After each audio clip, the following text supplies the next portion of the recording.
MBC의 새로운 출발이 주말 내내 화제가 됐던 거죠. 예, 그 얘기를 해봐야 될 것 같습니다. 예, 신임 최승호 사장 출근 첫날 출근길 인터뷰 저랑 하셨잖아요. 그렇죠. 그리고 예. 나서는 출근해서 보도국 인사를 아주 대대적으로 단행을 한 겁니다. 네. 보도국은 일단 37명의 간부들을 새로 진영을 짜서 임명을 하고 예. 뉴스 데스크를 일단 중단시켰습니다. 예. 그리고 나서 전면 계획을 추진해서 새로운 모습으로 선보이겠다라고 한 거고요. 앵커들이 갑자기 사라지니까 뭐 논란이 있었습니다만은 뉴스 데스크라는 것 자체가 없어졌으니까 거기 있던 앵커는 당연히 보직이 이제 그렇죠. 해임되는 거죠. 그렇죠. 지금은 그냥 MBC 뉴스입니다. 예. 이제 이후에 벌어지는 MBC, JTBC, 그다음에 SBS 3개 지상파 텔레비전 방송의 이 뉴스 선두자리 각축전, 지상파와 케이블의 뉴스 선두자리 네. 각축전이 이제 본격화될 거로 아주 기대가 치열해질 됩니다. 걸로 보여요. 네. 근데 KBS는 지금 빠뜨리셨네요. 그렇죠. KBS 노조원들은 아직 파업 중이고 광화문에서 지금 필리버스터 행진 계속 이어 말하기 행진이 이어지고 있는 거죠. 이거를 모르는 분들이 많아요. 아직도, KBS는 예. 지금 뭐 하고 있는지 모르는 분들이 많으신데 광화문에서 이어서 말하기라는 투쟁을 하고 있습니다. 그렇습니다. 이게 뭔가요? 어제도 광화문에 나가서 지켜봤는데요. 예. 밤사이에 눈이 내려서 질퍽거리는 거리에서 참 춥고 바람이 세차니까 시민들도 추웠죠. 거기 발길을 멈추고 그 얘기를 잘 귀 기울여 듣기가 어렵더라고요. 근데 노조원들이 추위에 떨면서 계속 마이크를 이어가면서 왜 우리가 여기서 투쟁을 해야만 되는지, 왜 공영방송이 국민들의 품으로 돌아가야 되는지를 예. 계속 이야기하고 24시간이요? 그렇죠. 그럼 예. 밤새도록 한다면? 밤새도록 해야죠. 카메라로 찍으면서 기록하고 세상에. 있었습니다. 근데 문제는 이게 더 늦어지고 길어지면 예. KBS 뉴스가 맨 밑바닥으로 추락하는 거예요. 예전에 MBC 뉴스가 그랬듯이 그렇죠.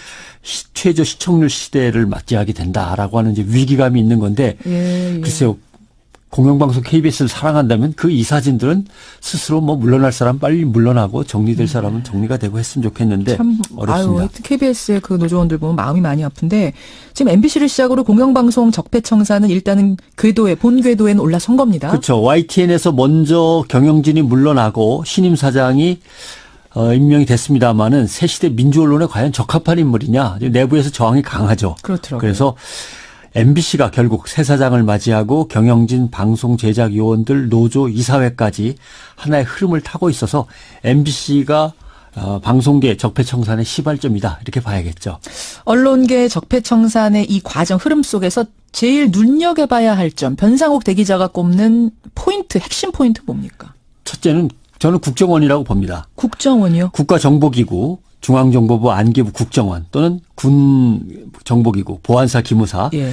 이게 언론을 직접 통제하고 언론사 경영과 방송에 지침을 내리고 논의를 해간 것은 1980년 11월이 끝입니다. 그 이후로는 등장하지 않았어요. 예.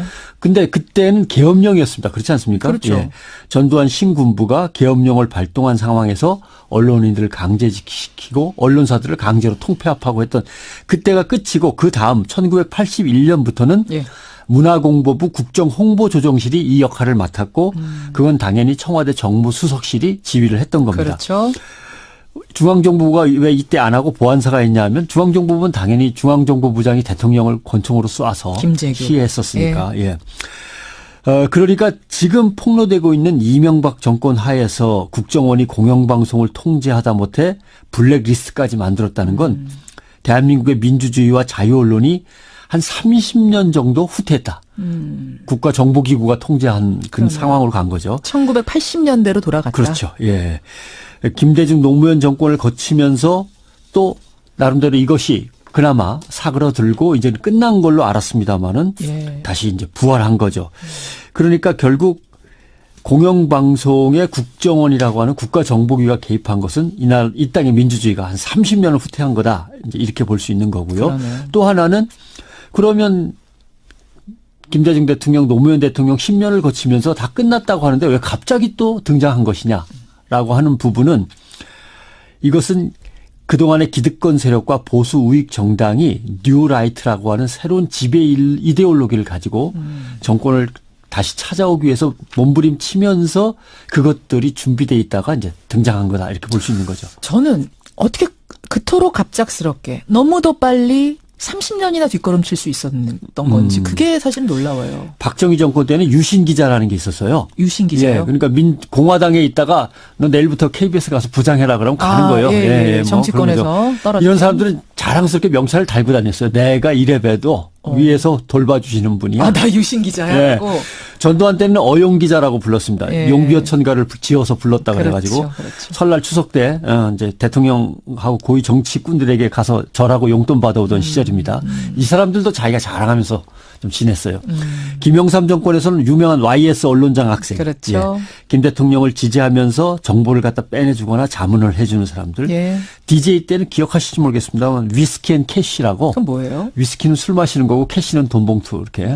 예, 그래서 대통령 측근들이 국가 시스템을 통해서 통제한 게 아니고 대통령 측근들이 직접 언론인들을 만나서 접대하고 컨트롤하려고 했던 그런 시절이고 노무현 대통령 때는 그런 게 없었고 예. 그러면서 이명박 대통령과 갑작스럽게 돌아온 박근혜 대통령은 문민정권 15년의 공백을 메우고 어디서 갑자기 사람들을 모아가지고 언론을 갖다 이렇게 쉽게 통제할 수 있었을까? 그것은 뉴라이트라는 새로운 지배 이데올로기가 우리 사회에 뿌리를 내리면서 KBS, MBC 등 공영방송 내에 내부 부역자들이 이미 있었던 거예요. 아하. 그 사람들이 권력 지향적이고 기회주의자로서 뉴라이트를 받아들였던지 아니면 뉴라이트를 받아들이진 않았지만 그걸로 겉옷을 입고 권력에게 어떻게든 접근을 했던지. 근데 공영방송에는 노조도 다 있고 그렇잖아요. 이 부분이 제일 어려운 부분인데요. 이건 마치 영국 대처수상이 했던 방법을 그대로 쓰고 있는 게 눈에 띕니다. 노조를 먼저 와야하고 노조 집행부와 노조원들을 떼놓고 예.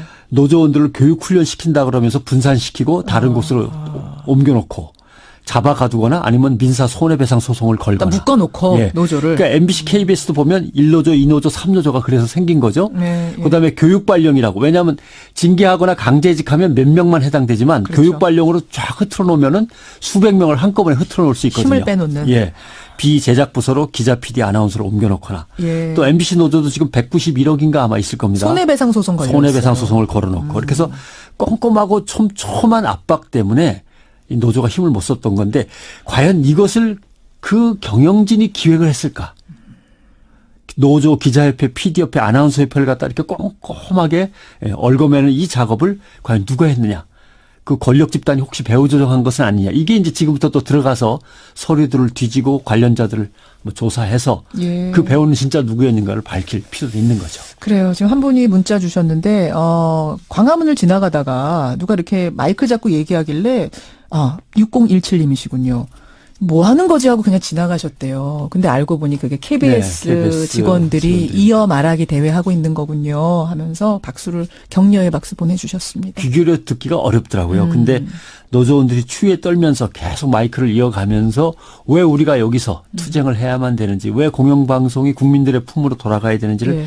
계속 이야기하고 24시간이요? 그렇죠. 그럼 밤새도록 한다면 밤새도록 해야죠. 카메라로 찍으면서 기록하고 세상에. 있었습니다. 근데 문제는 이게 더 늦어지고 길어지면 예. KBS 뉴스가 맨 밑바닥으로 추락하는 거예요. 예전에 MBC 뉴스가 그랬듯이 그렇죠. 최저 시청률 시대를 맞이하게 된다라고 하는 이제 위기감이 있는 건데 예. 글쎄요.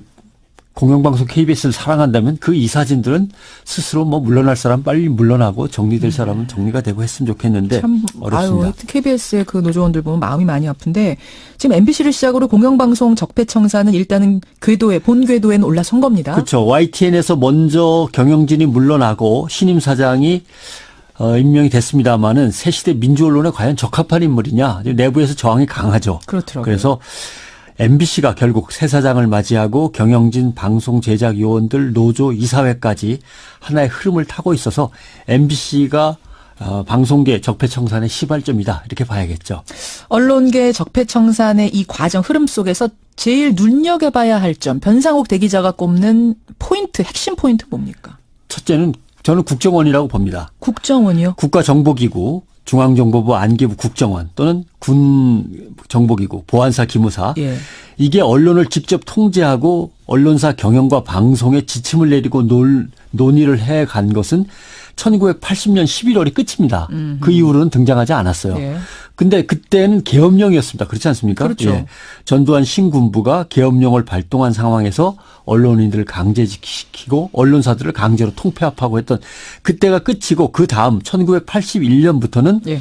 문화공보부 국정홍보조정실이 이 역할을 맡았고 그건 당연히 청와대 정무수석실이 지휘를 했던 겁니다. 그렇죠. 중앙정보부가 왜 이때 안 하고 보안사가 했냐면 중앙정보부는 당연히 중앙정보부장이 대통령을 권총으로 쏴서 김재규. 시해했었으니까. 예.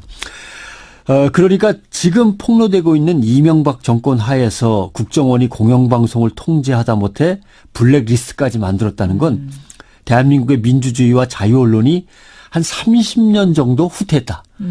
국가정보기구가 통제한 그 상황으로 간 거죠. 1980년대로 돌아갔다. 그렇죠. 예.